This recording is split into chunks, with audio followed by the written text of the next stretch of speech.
The slap echoed through the marble fitting room only seconds before the first bullet shattered the mirror. Madeline Cruz did not scream. She stumbled backward, one hand rising to her burning cheek, while the other still held the silver sewing needle she had been using to repair the final bead along the wedding gown. Across from her, Vivienne Moreau stood in a storm of white silk and diamonds. The wedding dress surrounded her like frozen smoke. Its long train spilled across the polished floor. Hundreds of hand-sewn crystals caught the candlelight. The gown had taken Madeline nearly 4 months to create. Vivienne stared at her as though she wanted to tear the dress apart with her bare hands. "You ruined it." Madeline tasted blood where her teeth had caught the inside of her lip. She forced herself to remain upright. "The damage was repaired before you arrived." Vivienne stepped closer. "Do not lie to me." "I am not lying." Madeline lowered her needle. "Someone cut through the inner lining last night. The blade marks were hidden beneath the lace. I stayed here until sunrise, repairing them." Vivienne looked toward the doorway. Luca stood there. He had entered so silently that nobody had noticed him. Luca DeSantis did not need to raise his voice to command a room. He was tall, broad-shouldered, and dressed in a black suit that seemed to absorb the candlelight. A pale scar crossed one side of his right hand. His expression revealed nothing. 2 armed men stood behind him. Everyone in Chicago knew his name. Judges avoided saying it in public. Business owners lowered their eyes when his vehicles passed. Men who had threatened him had vanished before they could apologize. Madeline had spent months working inside his mansion. Yet she had never been alone with him. She had never seen him angry either. That frightened her more than the gun at his side. Vivienne recovered quickly. She turned toward him with tears already shining in her eyes. "Luca, this woman nearly destroyed our wedding gown. She has been careless from the beginning. I warned you that hiring someone like her would embarrass us." Someone like her. Madeline had heard those words in different forms her entire life. Too large to model her own designs. Too ordinary to enter luxury boutiques. Too noticeable when people wanted her invisible. She had learned to survive by letting insults pass through her without leaving scars. The slap was different. Luca entered the room and closed the door behind him. "What happened to the gown?" His voice was quiet. Vivienne pointed toward the hem. "She damaged the lining and tried to hide it." Luca looked at Madeline. "Did you damage it?" "No." Madeline kept her chin raised. "When I returned last night, 3 sections of the inner lining had been cut. Several support stitches were removed. If Vivienne had worn the gown without repairs, the train could have separated while she walked down the aisle." Luca moved toward the gown. Vivienne reached for his arm. "Do not listen to her." He stopped before she touched him. The warning in his eyes made her hand fall. Madeline watched him kneel beside the train. He examined the repaired seam with unexpected care, tracing the line without touching the delicate thread. "How long did this take?" "Almost 11 hours. Did anyone help you?" "No." "Why did you not report the damage?" "Vivienne had already threatened to replace my entire staff if the gown was not finished this morning." A flicker of movement passed through his eyes. It disappeared so quickly that Madeline wondered whether she had imagined it. Luca stood. "Show me where the fabric was cut." Madeline stepped forward. Vivienne moved between them. "This is ridiculous. She is a seamstress. She works for us. You do not question me because of someone like her." The room became silent. Luca looked at the red mark spreading across Madeline's cheek. Then he looked at Vivienne.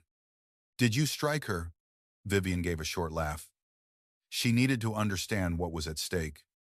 Luca did not move. Madeline felt something dangerous settle over the room. It was not anger in the ordinary sense. It was colder, more deliberate. Luca turned toward one of his guards. "Bring me the marriage contract." Vivienne stared at him. "What are you doing?" The guard disappeared into the corridor. Luca continued looking at Vivienne. "You will apologize." Her face hardened.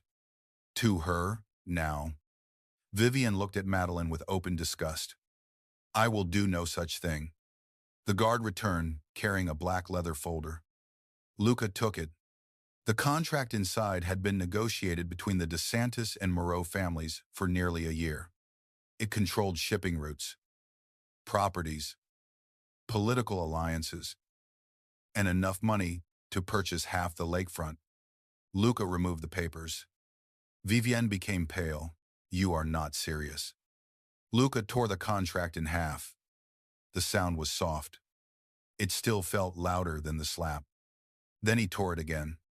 And again. White pieces fell across the train of the wedding gown like snow. The wedding is canceled. Vivian stared at him. Our families will go to war. Then tell your father to prepare. Luca dropped the final piece of paper. You stopped being my fiancé the moment you placed your hand on someone who could not strike you back without losing everything. Madeline forgot to breathe. Vivienne looked from Luca to Madeline. Understanding twisted her beautiful face. You are choosing her? Luca glanced at Madeline. His gaze remained unreadable. I am rejecting you. The first bullet came through the mirror. Glass exploded across the room. Luca reached Madeline before she understood what was happening. His arm locked around her waist. He pulled her to the floor and covered her body with his own as a second shot tore through the wall. The candles fell. The room plunged into smoke and darkness. Men shouted in the corridor. Madeline felt the hard line of a weapon beneath Luca's jacket. She felt his breath near her temple. His body shielded every part of hers. Stay down. Another bullet struck the marble. Luca lifted his head and fired once toward the broken window. A shadow vanished beyond the balcony. His guards rushed past them. Vivian crouched behind a sofa, screaming at everyone to protect her. Luca did not look at her. He kept one hand behind Madeline's head until the gunfire stopped. Then he noticed something beneath the torn lining of the wedding gown. A narrow strip of yellow paper had slipped from the fabric. Numbers were written across it in dark ink. Luca's expression changed. For the first time, Madeline saw fear enter the eyes of the most feared man in Chicago. Not fear for himself. Fear of what the paper meant. He released Madeline and picked it up. Vivian stopped screaming. Her silence told Madeline more than any confession could have. Luca folded the paper into his palm. Seal the mansion. His voice cut through the chaos. Nobody leaves. Vivian rose slowly. Luca. Let me explain. He looked at her. You will have your opportunity. Then he turned to Madeline. You are coming with me.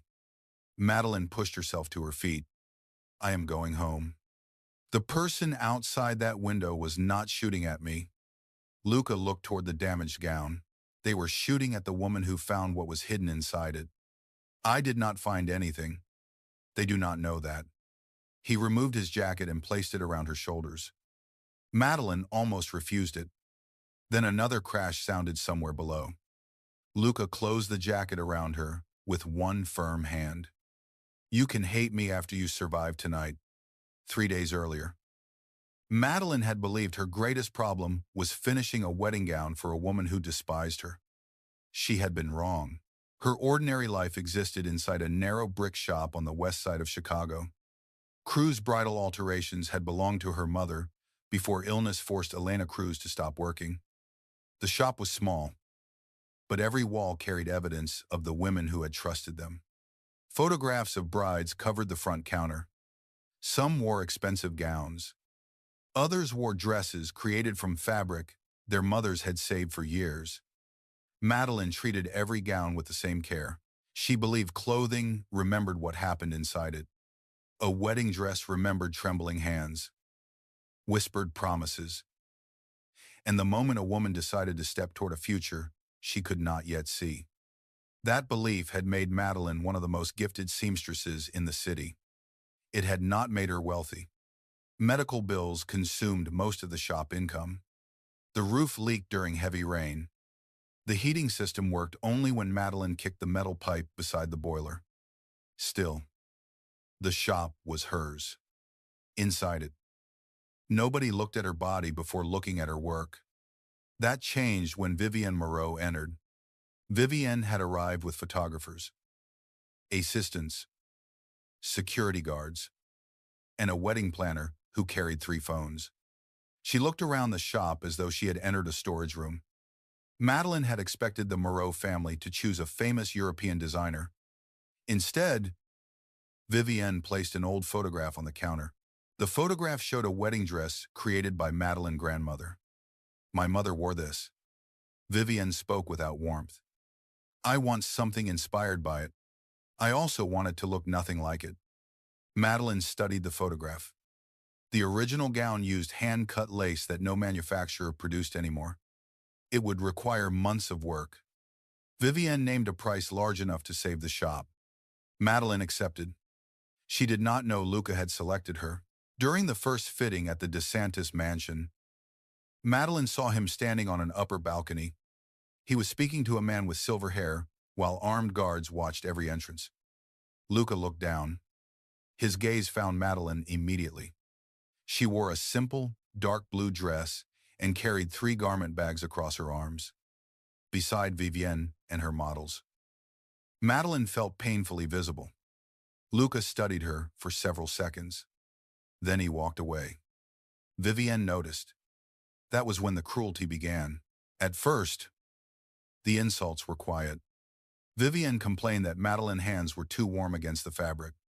She ordered Madeline to remain behind curtains when guests entered.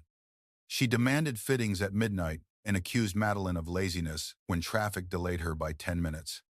During one fitting, Vivienne stood before a mirror while Madeline adjusted the waist. "It must be difficult to spend your life creating dresses you could never wear." Madeline met her eyes in the reflection. "I can wear anything I make." Vivienne smiled. Confidence is charming when it is supported by reality. Madeline continued pinning the fabric. Reality is usually more flexible than people think. Luca entered at that moment. Vivienne immediately became softer. She turned toward him and displayed the gown. "What do you think?" Luca did not look at the dress first. He looked at Madeline.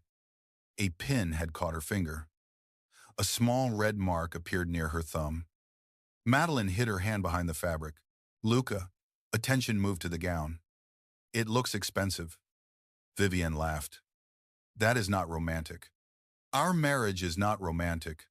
He said it calmly. Vivienne's smile disappeared. Madeline lowered her head, pretending to focus on the hem. She felt Luca watching her. After the fitting, he stopped her in the corridor. "Madeline Cruz." She turned. He stood alone beneath a row of gold wall lamps. From a distance, Luca looked elegant. Up close, he looked dangerous. His stillness was too complete. His eyes missed nothing. "Did Vivienne choose you?" Madeline adjusted the garment bag on her shoulder. She said she did. "That was not my question." Madeline waited. Luca stepped closer. "Did she find your shop herself?" "No. Her wedding planner contacted me." He nodded as though confirming something. "Why does it matter?" "Because I gave your name to the planner." Madeline stared at him. "Why?" "My mother kept the dress your grandmother made for her. I repaired that dress 5 years ago." "I know." The answer unsettled her. "You investigated me. I investigate everyone who enters my home. At least you admit it. Most people are not brave enough to accuse me of dishonesty. Most people are probably trying to leave the conversation alive." Something almost like amusement touched his face. It vanished. "If Vivienne caused difficulty, tell my house manager." Madeline held his gaze. "Will your house manager stop her from humiliating people?" "No." Then telling him would only give her another reason to do it. Luca's eyes narrowed. "You allow it. I endure it because my employees need their salaries and my mother needs treatment. That is not the same as allowing it." For several seconds, neither of them moved. The silence felt more intimate than conversation. Luca looked at her hand. The small pin wound was still visible. "You are bleeding." "I will survive." His gaze returned to her face. That is not always something you can decide. Madeline left before he could see how deeply those words disturbed her. Now she sat inside the rear seat of Luca's armored vehicle, while Chicago disappeared behind rain-streaked windows. His jacket remained around her shoulders. Across from her, Luca studied the paper recovered from the gown. His men occupied 2 black vehicles ahead and 3 behind. Madeline had never seen so many weapons in one place. She pressed her fingers against her cheek. The swelling had begun. Luca noticed. He reached toward her, then stopped before touching her. Madeline looked at his hand. "Why did you stop?" His fingers curled. "Because you did not give me permission." The answer surprised her. He lowered his hand. Who had access to the gown last night? Vivienne. Her friend, Bianca. 2 assistants. The wedding planner. Several guards. And you. Madeline turned toward the window. There it is. What? The accusation? I did not accuse you. You put me in an armored vehicle, surrounded me with armed men, and asked whether I had access to hidden evidence. You did not need to use the word. Luca leaned back. The paper contains shipping numbers used by the Moreau family. What was it doing inside a wedding dress? That is what I intend to discover. And until then, you remain where I can protect you. Madeline looked at him. You mean control me? His expression hardened. There is a difference. Powerful men usually believe that. The vehicle stopped beneath a private tower overlooking the river. Luca exited first. Madeline remained seated. He looked back at her. Are you planning to sleep in the car? I am planning to return to my shop. Your shop is already being secured. Her stomach tightened. You sent men there. I sent men to make sure it was not burning. Madeline stepped out. You cannot enter my business without permission. A shooter entered my home and fired at you because of something sewn into a gown from your shop. That does not make my life yours. No. Luca moved closer. It makes your survival my responsibility. I never gave you that responsibility. He looked down at her with that terrible stillness. You did not have to. The private elevator carried them to the top floor. The penthouse was beautiful in a way that felt lonely. Dark windows overlooked the river. Black stone covered the floors. Every piece of furniture appeared selected for function rather than comfort. There were no family photographs, no personal objects, only a grand piano that looked untouched. A doctor examined Madeline's cheek while Luca spoke to his security team across the room. Madeline listened. The shooter had escaped across neighboring rooftops. One guard had been injured. Vivienne and her entourage remained inside the mansion. But Bianca had disappeared shortly before the attack. When the doctor finished, Luca approached. You need rest. I need my phone. He handed it to her. There were 17 missed calls. Madeline called her mother first. Elena was safe with Madeline's assistant Sophia. Luca men had moved them to a guarded apartment after someone broke the rear window of the shop. Madeline closed her eyes. Luca watched her. Was anything taken? No. Her mother sounded frightened, but unharmed. Madeline ended the call. You moved my mother without asking me. She agreed, because armed strangers told her someone might kill her daughter. Luca's jaw tightened. What would you have preferred? A choice. There was no time. There is never time when powerful men want obedience. Madeline stood. Luca stepped into her path. Where are you going, home? No. Move. No. The word was quiet and absolute. Madeline felt fear move through her. She refused to lower her eyes. You canceled a marriage because Vivienne treated me as though I had no dignity. Do not make the mistake of believing that gives you permission to take the dignity she tried to destroy. Something shifted in his face. For 1 second, he looked less like a mafia boss and more like a man confronted by a truth he did not want. He stepped aside. Madeline walked toward the elevator. The doors did not open. She pressed the button again. Nothing happened. She turned. Luca had not moved. You stepped aside for a locked elevator. His eyes almost warmed. I said I would not stand in your way. You are impossible. So I have been told. Madeline should have hated him. Part of her did. Another part remembered his body covering hers while glass fell around them.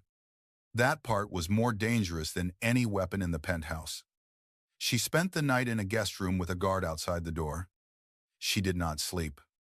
At 2 in the morning, she entered the kitchen and found Luca standing near the windows with a glass of water. He had removed his jacket and tie. The sleeves of his white shirt were rolled to his elbows. A dark bruise marked one forearm where flying marble had struck him. You should have that examined. Madeline's words surprised both of them. It is nothing. That is what people say when they do not want anyone to notice they are hurt. Luca studied her. Is that what you say? Usually. Rain moved across the glass behind him. Madeline opened a cupboard and found it empty. Do you not keep food here? I rarely stay here. She opened another cupboard, also empty. Where do you stay? Where I am needed. That sounds exhausting. It is efficient. Madeline found coffee in a drawer. Do you have a machine? Luca pointed toward a silver device built into the wall. It looked more complicated than the security system at her shop. Madeline stared at it. Luca pressed 2 buttons. The machine began making coffee. She looked at him. A man feared across Chicago. Defeated only by ordinary human conversation. I am not defeated. You are standing in a kitchen at 2 in the morning, explaining a coffee machine to a hostage. You are not a hostage. The elevator is locked. A protected guest. That sounds like something a kidnapper would say after purchasing expensive sheets. Luca looked down at his water. Then Madeline heard it. A quiet laugh. It lasted less than a second. It transformed his face. She forgot he was dangerous. That was her first serious mistake. The next morning, Luca brought the wedding gown to the penthouse. It arrived inside a sealed garment case guarded by 4 men. Madeline looked at it. I am not finishing that gown. You are not finishing it. Luca placed the yellow paper on a table. I need you to show me exactly where this was hidden. Madeline opened the case. The gown looked wounded. Glass had cut the veil. A bullet had passed through one layer of the train. Pieces of the torn marriage contract still clung to the silk. She lifted the inner lining. The paper had been concealed between 2 strips of boning near the waist. Whoever placed it there had opened one of Madeline's original seams and closed it using black silk thread. Madeline always used ivory thread inside bridal gowns. She showed Luca. This was done after the second fitting. How can you know? The black thread passes through stitches. I added that afternoon. Luca leaned closer. His shoulder almost touched hers. Madeline became aware of his body beside her. His warmth, his silence, the faint scent of cedar on his shirt. She shifted away. He noticed. He said nothing. Madeline examined the damaged sections. The cuts were not random. Someone had opened 3 areas where the paper might have been hidden. They were searching for it. Bianca. Luca placed both hands on the table. She disappeared before the shooting. She also carried a black silk emergency kit at every fitting. Madeline pointed toward a tiny crystal caught beneath the seam. It was shaped like a blue flower. Bianca had worn matching crystal pins in her hair. Luca removed his phone and called his men. Find Bianca Rinaldi. He ended the call. Madeline continued inspecting the gown. A faded mark appeared on the hidden paper. She held it toward the window. It looked like part of a circular seal. Luca went still. You recognize it. He took the paper. The seal belonged to a shipping office controlled by his younger brother, Matteo, before he died. Madeline lowered the gown. How did he die? An ambush near the harbor. Luca's voice became colder. The Moreau family claimed a rival crew attacked him. You did not believe them. Matteo contacted me before he died. He said he had discovered proof that someone inside our alliance was redirecting weapons through our ports. Luca looked at the paper. The proof disappeared with him. And you believe Vivian family was involved? I knew they were involved. Then why were you marrying her? The question remained between them. Luca walked toward the window. Because enemies become careless when they believe they have won. Madeline understood. The engagement was a trap. The wedding gave me access to Moreau accounts, properties, and private communications. I intended to identify everyone connected to the betrayal before ending the alliance. Madeline looked at the ruined gown. Did Vivian know? I do not know. You were going to marry a woman you suspected of helping murder your brother. I was going to stand beside her long enough to make her family reveal the truth. And afterward, there would have been no afterward. The emptiness in his voice disturbed her. Madeline thought of the untouched piano and the empty cupboards. Luca had built his entire life around surviving long enough to punish the people responsible for his brother. He had not planned anything beyond revenge. The realization should have made him less frightening. Instead, it made him feel more dangerous. A man with nothing to lose could destroy an entire city without regretting the ashes. Luca turned back. You should not pity me. I do not. Good. I think you are so committed to your pain that you no longer know who you are without it. His eyes darkened. Most people learn not to speak to me that way. Most people want something from you. And you do not. I want my shop repaired. I want my mother safe. I want to leave this place without being followed. Those things require my protection. There is always a price for protection from men like you. His gaze held hers. I have not asked you to pay one. Not yet. That afternoon, news of the canceled wedding spread across Chicago. Photographs appeared online showing Luca Mansion surrounded by police vehicles and black SUVs. Reporters gathered outside the Moreau estate. Someone leaked Madeline's name. By sunset, headlines called her Luca's secret lover. One article described her as an ambitious seamstress who had seduced a powerful client. Another published an old photograph of Madeline carrying fabric outside her shop. The comments beneath it were crueler than anything Vivian had said. Madeline read 3 before closing her phone. Luca took the device from her hand. Do not read them. Give that back. He placed it on the table. People will believe whatever provides the simplest explanation. The simplest explanation is that a woman who looks like Vivian could only lose a man because another woman manipulated him.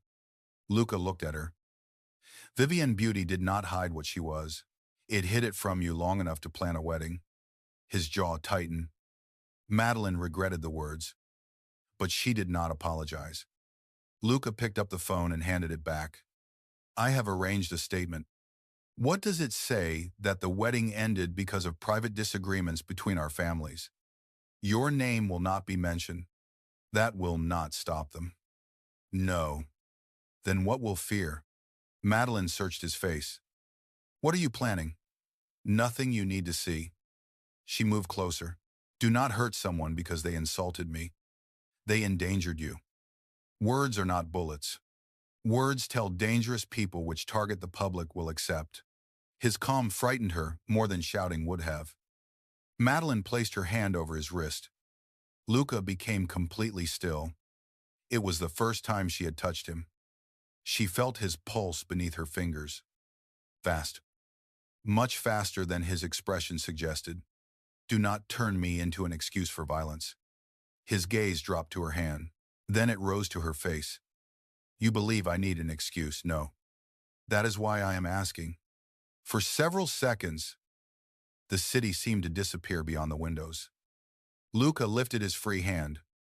His fingers almost touched the bruise on her cheek. He stopped less than an inch away. Madeline's breath caught. Why do you keep stopping?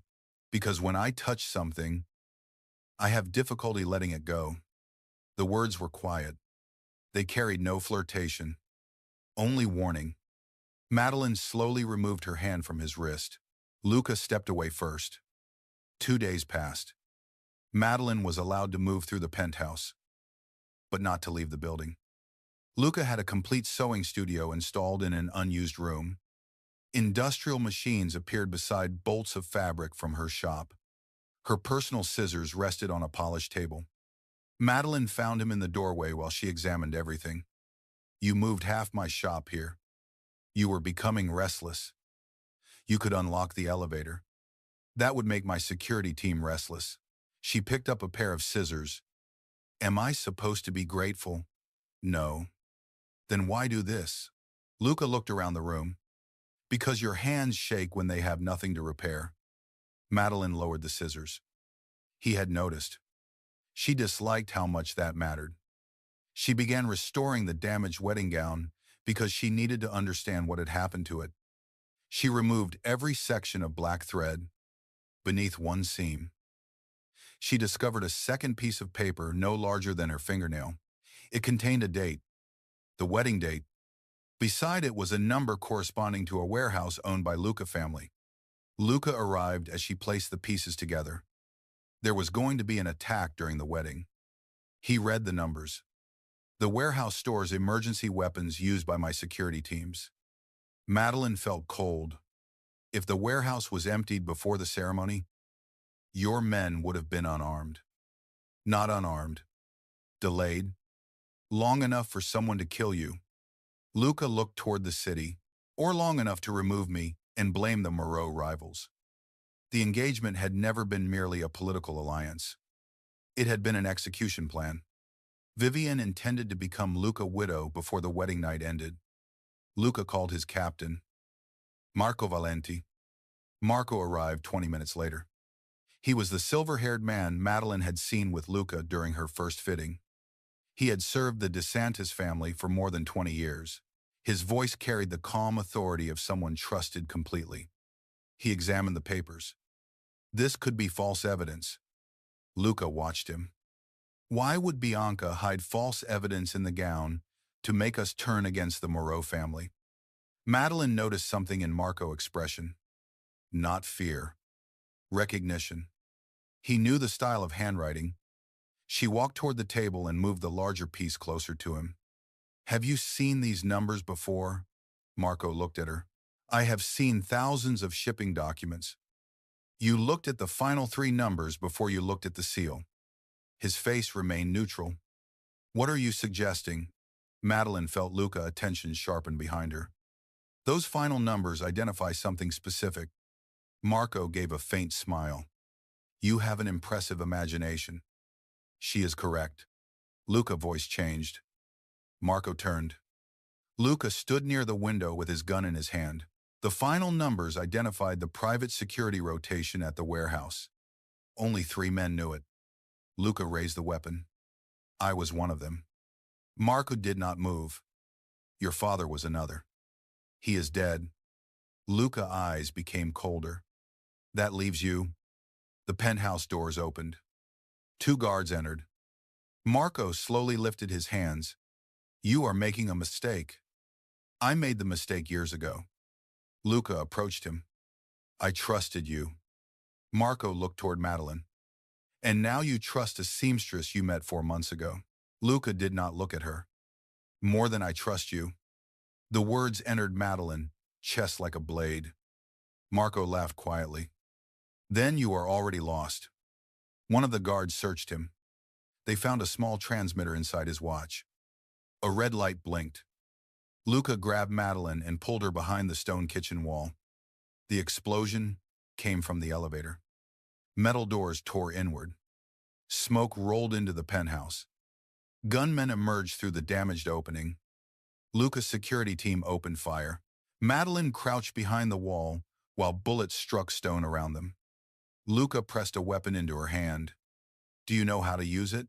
No. Keep it pointed away from yourself. That is your entire lesson. Survive long enough for a second lesson. He moved toward the smoke. Madeline grabbed his sleeve. Luca. He looked back. Do not leave me here. Something fierce entered his eyes. Then stay behind me. They moved through the penthouse as glass shattered across the floor. Luca fired with terrifying precision. He never appeared hurried. Every movement was controlled. Madeline followed him toward the sewing room. A gunman appeared near the piano. Luca did not see him. Madeline caught the reflection of the weapon in the polished surface of her cutting table. Down. She pulled Luca's sleeve. The bullet passed above his shoulder. Luca turned and fired. The gunman fell behind the piano. Luca looked at Madeline. You saw him in the table? I see crooked lines for a living. Another explosion shook the building. They reached a private stairwell leading to the roof. A helicopter waited on the rooftop, helipad. Rain struck Madeline's face as Luca guided her across the open concrete. 3 black vehicles burned on the street far below. The city lights reflected in smoke. A shot came from a neighboring building. Luca turned and covered Madeline. His body jerked. They reached the helicopter. Inside, Madeline saw blood darkening the shoulder of his shirt. You were hit. It passed through the outer muscle. Sit down. I am fine. That is not a medical opinion. It is my shoulder. Madeline pushed him into the seat. She pressed folded fabric from the emergency kit against the wound. Luca watched her. Her hands no longer shook. You saved my life.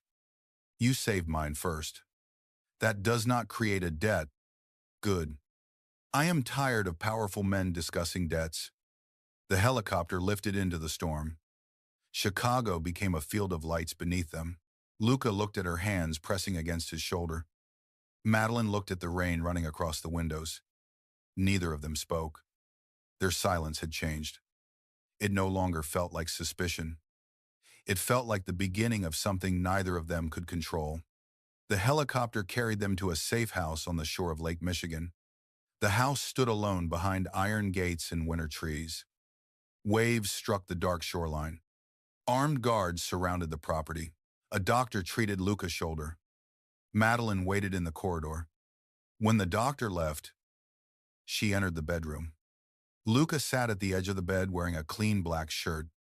His injured arm rested in a sling. You should sleep. He looked at her. You sound like someone who has forgotten she is supposed to fear me. I still fear you. Why did you come inside? Because fear is not the only thing I feel. The admission escaped before she could stop it. Luca's eyes locked onto hers. Madeline turned toward the window. The room contained an old wooden wardrobe. One door stood open. Inside hung several coats, protected beneath cloth covers. A dark wool coat had fallen to the floor during the rushed arrival. Madeline lifted it. The inner pocket was torn. Luca stood. Leave it. The force in his voice startled her. She placed the coat on the bed. Who did it belong to? He did not answer. Madeline saw the initials sewn inside. M. de Matteo de Santis. Your brother. Luca looked at the coat. He wore it the night he died. Madeline gently touched the torn lining. The fabric was stained by rain and years of storage. But the coat had been carefully preserved. You kept it. It was the last thing returned to me. Luca sat beside it. The cold mask slipped from his face. Not completely. Only enough for Madeline to see the grief beneath it. Matteo was 19 months younger. Luca spoke quietly. He believed people could be better than their worst decision. I believe people were exactly what their worst decision revealed. Which one of you was right? Neither. Luca looked toward the waves. He trusted Marco. I taught him to. You could not have known. I should have. Madeline sat beside him. Their shoulders almost touched. Luca stared at the coat. I sent Matteo to the harbor that night. He wanted to wait for more men. I told him fear made people careless. His voice became rough.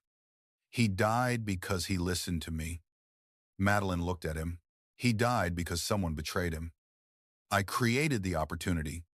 You have spent years punishing yourself because revenge feels easier than grief. His jaw tightened. Do not pretend you understand. I understand carrying responsibility that does not belong entirely to you. Luca looked at her. Madeline folded her hands. My father left when my mother became ill. I told myself that if I worked harder, earned more and never disappointed anyone. I could keep our family from falling apart. Did you? No. The truth surprised her. I kept the shop open. I paid the bills. I did everything people called strong. My mother was still sick, and my father still left. She looked at the coat. Sometimes effort cannot save the thing we love. That does not mean we caused its destruction. Luca lifted his hand. His fingers touched the side of her face, where Vivienne had struck her. The contact was careful, almost reverent. Madeline stopped breathing. His thumb moved once across her skin. Then he pulled away. I warned you. About what? Touching something I cannot let go. His gaze lowered toward her mouth. Madeline felt the distance between them disappear. Luca leaned closer. A knock sounded at the door. He stood immediately. The moment shattered. One of his guards entered. Bianca Rinaldi had been found. She was alive and asking to speak with Madeline. Bianca arrived under heavy guard before sunrise. Her perfect hair was tangled. Her expensive coat was torn. Terror had erased every trace of arrogance from her face. She refused to speak in front of Luca. Madeline did not trust her, but agreed to enter a guarded room alone. Bianca looked at the cameras in each corner. He is listening, probably. Bianca gripped her hands. Vivienne will kill me. Why did you cut the gown? I was searching for the ledger. The yellow papers, only part of it. The full ledger contains names, payments, warehouse schedules, and proof that Vivienne arranged the harbor ambush. Madeline felt sick. Vivienne killed Matteo. She gave Marco the security route. She wanted the DeSantis family weakened before the marriage negotiations began. Why hide the ledger inside the gown? Vivienne's father kept it as protection. He knew his daughter would eventually betray him too. Bianca swallowed. He secretly placed it inside the gown during the second fitting. He planned to retrieve it at the wedding and trade it to Luca in exchange for safe passage out of the country. But you tried to take it first. Vivienne discovered his plan. She ordered me to find it. Bianca began crying. I cut the lining, but I could not find the compartment. When you repaired the gown, she realized you might have seen it. She slapped you because she was panicking. The shooter was supposed to kill you before you could speak. Madeline thought of Vivienne crouching behind the sofa. She had not been surprised by the gunfire. She had been waiting for it. Where is the rest of the ledger? Bianca shook her head.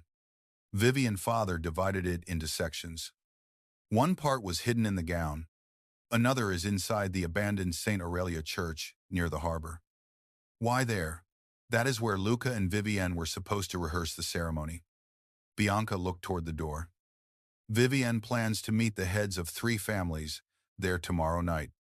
She will tell them Luca attacked her and broke the alliance for a lover. Then she will use the ledger to prove she controls Marco and the DeSantis warehouses. Madeline stood. Tell Luca.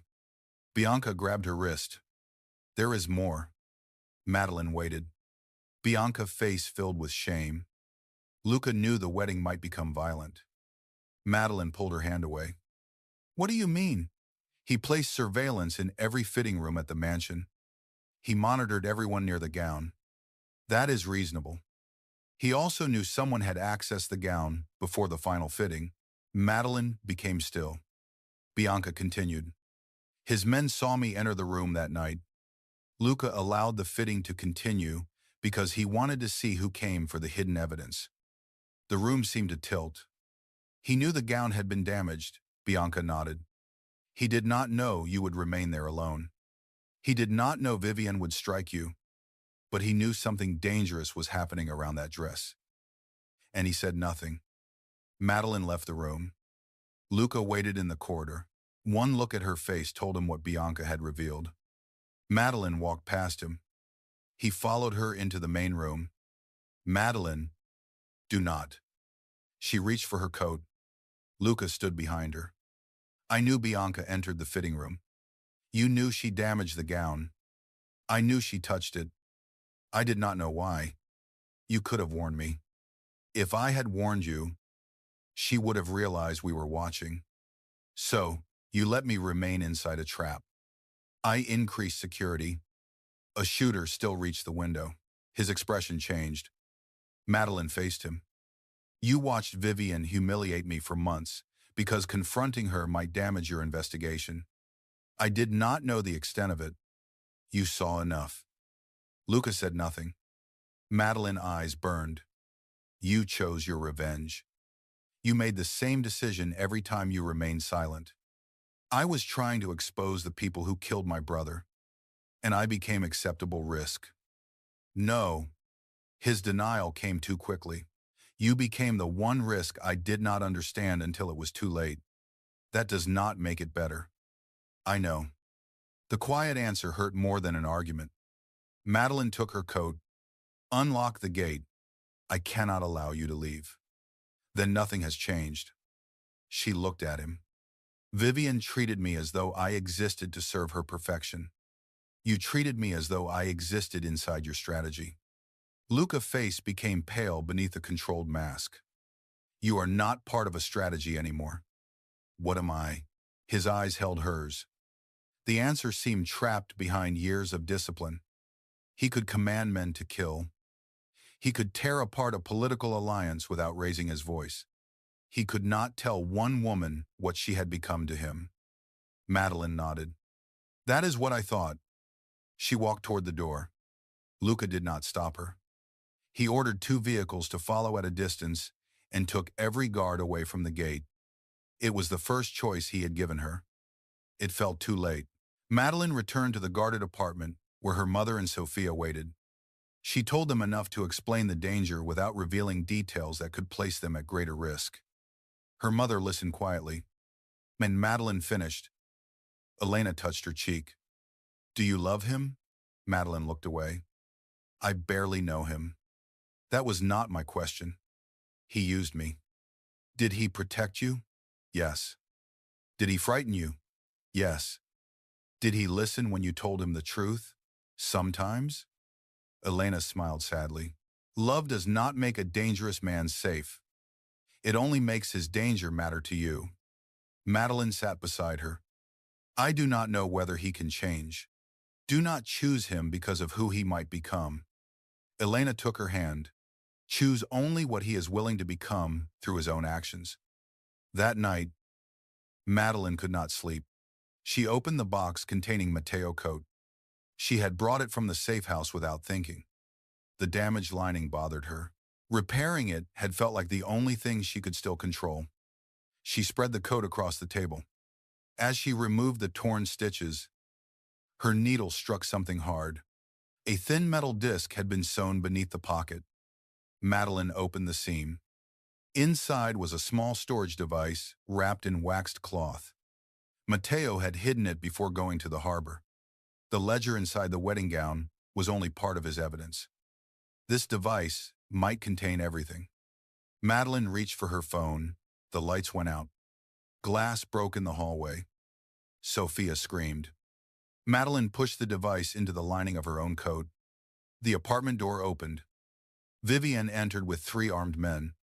She wore a white coat over a red dress. Her face was calm. The bruise on Madeline's cheek had faded. Vivian looked at the remaining shadow of it with satisfaction. You should have stayed invisible. Madeline stepped between her and the bedroom where her mother waited. What do you want? Vivian looked at the sewing table. My property. The ledger was never yours. Everything becomes mine when the right people are dead. Madeline heard vehicles approaching outside. Vivian smiled. Those are not Luca men. She lifted a gun. Tell me what you found inside Matteo's coat. Madeline said nothing. Vivian aimed toward the bedroom door. Your mother does not need to be part of this. Madeline's heart pounded. Let them leave, and I will take you to it. Vivian studied here. Then she motioned to one of the men. Sophia and Elena were dragged from the bedroom. Madeline's mother tried to reach her. Madeline forced herself not to move. Vivian leaned closer. Luca destroyed an alliance worth hundreds of millions because I slapped you. Her voice shook with hatred. Do you understand how humiliating that was? You did not lose him because of me. Madeline met her eyes. You lost him because he finally saw you clearly. Vivian struck her with the weapon. Madeline fell against the table. The men pulled her upright. Vivian smiled. Take her to the church. Release the others after we are gone. One of the men hesitated. Vivian turned the weapon toward him. Did you misunderstand me? He lowered his eyes. No. Madeline was forced into a black vehicle. As it moved through the rainy city, she pressed her thumb against the emergency button hidden inside Luca's jacket. She had tried to return the jacket at the safe house. Luca had told her to keep it. At the time, she believed it was another form of control. Now, she prayed he had meant protection. Luca found the ruined apartment 14 minutes later. Elena told him what happened. He saw the open box on the sewing table. Matteo's coat was gone. Luca understood immediately. Vivian believed Madeline had found the missing evidence. His captain began issuing orders. Luca stood in the center of the room without speaking. Every person around him sensed the violence building beneath his silence. Elena approached him. Bring my daughter home. Luca looked at her. I will. Do not promise me because you are powerful. Elena's voice remained steady. Promise me because you love her enough to choose her life over your revenge. Luca had never spoken the word aloud. Love had always seemed too fragile for his world. Men used it to excuse weakness. Families used it to demand sacrifice. Enemies used it to locate the softest place to strike. Madeline had become that place. He had watched her enter his mansion, carrying fabric heavier than she was willing to admit. He had watched her endure cruelty without allowing it to make her cruel. He had watched her challenge him when every man around him offered obedience.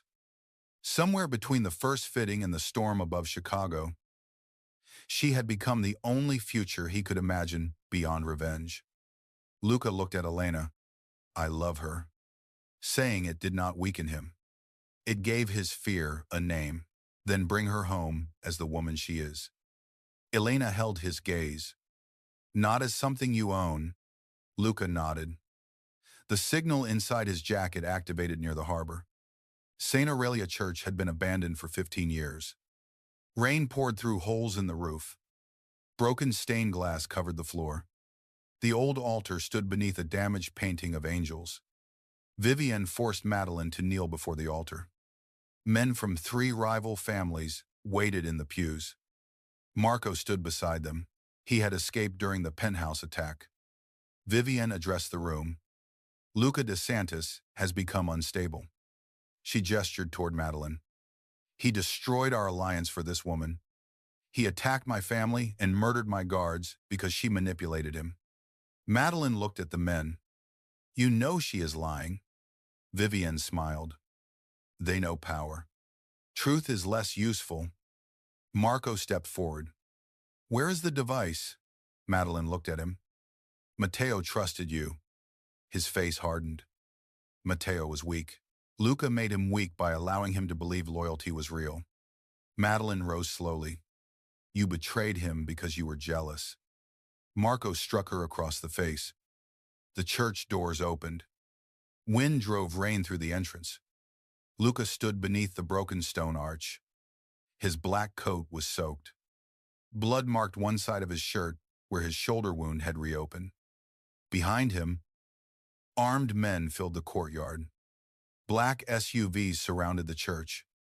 Vivienne pressed her gun against Madeline's side. You came alone, Luca entered.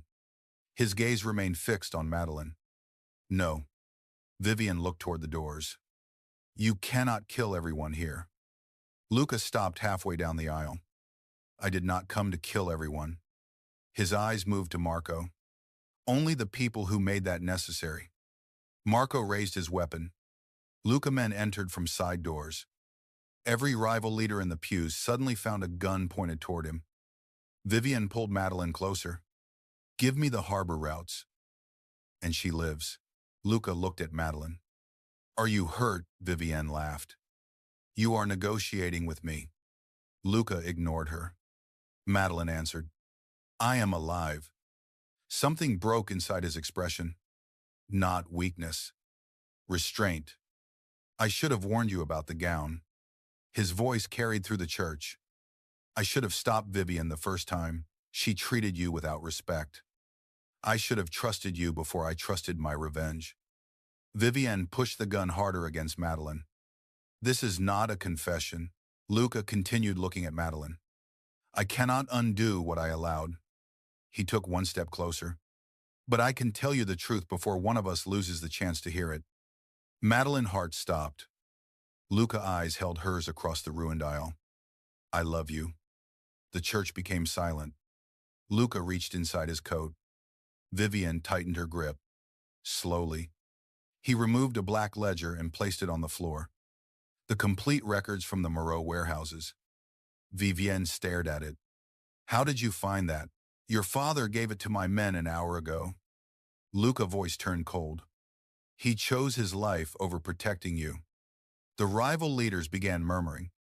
The ledger contained proof that Vivian had stolen from them, redirected their shipments, and planned to blame each family for attacks against the others. Her alliance collapsed in seconds.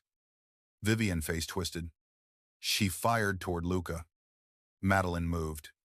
The bullet struck the stone column beside him. Luca's men opened fire. Chaos exploded through the church. Madeline drove her elbow backward and broke free. Vivian grabbed her hair. They fell against the altar. Marco aimed at Luca from behind a pew. Madeline saw his reflection in a piece of broken stained glass. Luca left. Luca turned as Marco fired. The shot missed. Luca fired once. Marco fell behind the pew. Vivian pulled Madeline toward the side of the altar. A heavy bridal canopy from an old ceremony hung above them, supported by rotting ropes. Madeline reached inside her sleeve. She had hidden a small pair of sewing scissors there before leaving the apartment. Vivian raised the gun again. Madeline cut the nearest rope. The canopy collapsed. White fabric fell over Vivian's head and trapped her arms. The gun slid across the floor. Madeline crawled away. Another man rushed toward her. Luca reached him first.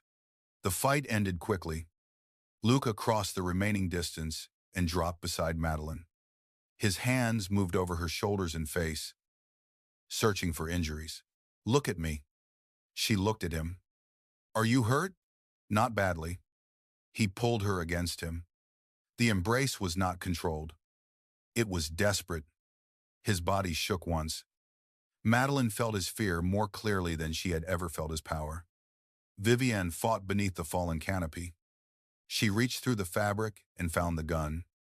Luca saw the movement too late. Vivian aimed at Madeline. Luca turned and placed himself between them. The shot echoed through the church. Luca fell against Madeline. His men fired. Vivian's weapon dropped. She did not rise again. Madeline lowered Luca to the stone floor. A dark stain spread beneath his ribs. No. Her voice broke. No. Luca. His hand found hers. You are alive. So are you. She pressed both hands against the wound. Stay awake. His eyes remained on her face. I gave you a choice. Too late. You can give me another one when you wake up. Madeline leaned over him. You can ask me what I want. You can listen to the answer. You can spend the rest of your life learning that protection is not the same as possession. His breathing became shallow. That sounds difficult. It is. His mouth moved with the faintest hint of a smile. Then I will survive. Sirens approached through the rain. Luca's fingers tightened around hers. Madeline remained beside him as armed men filled the abandoned church. The broken angels above the altar watched rain wash dust and blood from the stone. Luca survived the surgery. The bullet had missed his heart by less than an inch. Madeline sat outside his hospital room throughout the night. At sunrise, one of his guards approached. He carried a sealed envelope. Mr. DeSantis ordered me to give this to you if he survived. Madeline looked at him. If he survived, he said you would be angry if he used death to make you forgive him. That sounds like him. She opened the envelope. Inside was the deed to Cruise bridal alterations. The mortgage had been paid. A second document transferred control of the neighboring building to Madeline's mother. There was also a handwritten note. Madeline recognized Luca's precise lettering. No conditions, no debt, no ownership, only the return of choices that danger took from you. She read the final line twice. When I wake, I will not ask you to stay. I will ask whether I have earned the right to stand beside you. Madeline entered his room. Luca lay beneath white sheets, surrounded by machines. Without his black suit and armed guards, he looked younger, still dangerous, still impossible, but human. She sat beside him, his eyes opened slowly. You stayed. For now. He looked toward the envelope in her hand. The shop is yours. It was already mine. Now the bank agrees. Madeline tried not to smile. You are not charming enough to avoid this conversation. I nearly died. That is not charming either. Luca watched her. What do you want? The question carried effort. Madeline understood how unfamiliar it was for him. I want my shop reopened. Done. She raised one eyebrow. Luca corrected himself. I will help if you ask. Better. She took his hand. I want my mother protected without being imprisoned. I will arrange guards, she chooses. I want no surveillance inside my home or business. Agreed. I want the truth. Even when you think the truth places me in danger. His jaw tightened. That will be difficult. I know. He looked at their joined hands. Anything else? Madeline leaned closer. I want time. Luca nodded. You have it. No argument. I am recovering from a gunshot. You argued with 3 surgeons this morning. They were inefficient. Madeline laughed. The sound filled the cold hospital room. Luca looked at her as though he had never heard anything more precious. 6 months passed. Cruise Bridal reopened in a larger building with new windows, stronger locks, and the same wooden counter Madeline's mother had used for years. Madeline refused to replace it. Some things were valuable because they carried marks from the people who had loved them. The public scandal slowly changed. Evidence from the Moro ledger reached federal investigators through a lawyer Luca trusted. Several corrupt officials were arrested. Moro properties were seized. The rival families abandoned Vivienne before her funeral. Luca never spoke publicly about her. He did not need to. He changed quietly. He began asking before sending guards. He stopped purchasing solutions Madeline had not requested. He learned to knock on the locked rear door of her shop instead of entering through it with security. The first time he arrived without warning. Madeline made him wait while she finished pinning a bridesmaid dress. The most feared man in Chicago sat beneath a row of fabric samples for 40 minutes. 3 customers asked whether he was a model. Luca did not answer. Madeline enjoyed that more than she should have. He did not become gentle with the world. Men still feared him. Enemies still disappeared from his territory. His voice could silence a room. But with Madeline, his power changed shape. He listened. He remembered. He stood outside her apartment in the rain one night after an argument because she had told him not to enter. When Madeline finally opened the door, he was soaked. You could have waited in the car. You told me to leave the apartment. You did not tell me to leave the street. That is a terrible interpretation of boundaries. I am still learning. She let him inside. He never touched her without watching her face first. The restraint made every moment between them more intense. One winter evening, Madeline worked late in the shop. Snow covered the Chicago sidewalks. Luca entered carrying Matteo's repaired coat. Madeline had finished restoring it after the hospital. He wore it often now, not as a symbol of guilt, as a memory. Madeline looked up from her sewing machine. The shop is closed.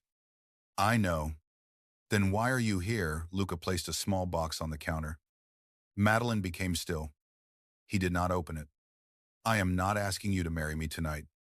She released the breath she had been holding. That is an unusual beginning. I am asking you to design one more dress. For whom? For yourself. Madeline looked at the box. Inside was a diamond ring set around a small blue stone shaped like the crystal she had found inside Vivienne's gown. Luca continued, You once told Vivienne that you could wear anything you created. You remember that I remember everything you say to me. His voice lowered. When you are ready, design the dress you want. Choose the place. Choose the date. Choose whether there are 10 guests or 1,000. If that day never comes, I will still be here. Madeline's eyes filled with tears. Luca did not kneel. He did not pressure her with an audience. He stood before her as a man offering the one thing that had once been impossible for him. Choice. Madeline closed the box.